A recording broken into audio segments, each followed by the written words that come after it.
இதுவரை நிறைவேற்றிய தேர்தல் வாக்குறுதிகள் குறித்து வெள்ளை அறிக்கை வெளியிட முடியுமா என தமிழக பாஜக தலைவர் அண்ணாமலை கேள்வி எழுப்பியுள்ளார். இது தொடர்பாக அவர் வெளியிட்டுள்ள அறிக்கையில், திமுக தனது தேர்தல் வாக்குறுதியில் கூறியிருந்த பயிர்க்கடன் தள்ளுபடி என்ன ஆனது என்ற கேள்வி எழுப்பியதற்கு சொன்னதையே மீண்டும் திருப்பி சொல்லியிருக்கிறார் அமைச்சர் பெரிய கருப்பன்.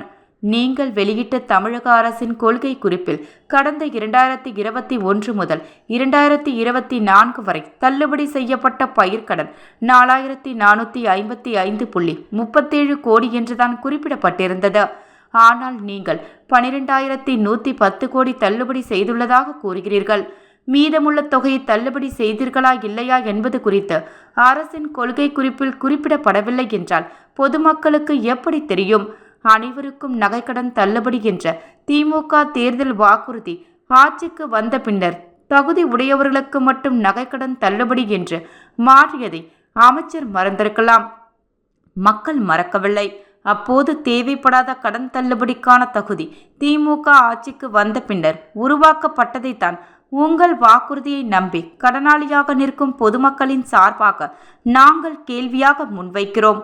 எப்படியாவது ஆட்சிக்கு வரவேண்டும் என்பதற்காக பல பொய்களை கூறி மக்களை ஏமாற்றிவிட்டு ஆட்சிக்கு வந்த பின்னர் கண் துடைப்புக்காக சிறிய அளவில் கடன்களை தள்ளுபடி செய்துவிட்டு அதனை பல கோடி செலவில் விளம்பரம் செய்யும் விளம்பர மாடல் ஆட்சியால் இதுவரை நிறைவேற்றிய தேர்தல் வாக்குறுதிகள் குறித்து வெள்ளை அறிக்கை வெளியிட முடியுமா?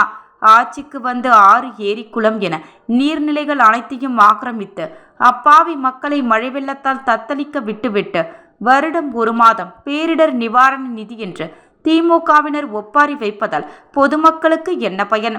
இத்தகைய ஆண்டுகள் ஒதுக்கீடு செய்யப்பட்ட நிதியை எந்தெந்த வழக்குகளில் செலவிட்டீர்கள் எனும் என்னென்ன செலவுகளுக்கான நிதி ஒதுக்கீடு வேண்டும் என்று தெளிவாக மத்திய அரசிடம் கேட்க முதல்வரை எது தடுக்கிறது?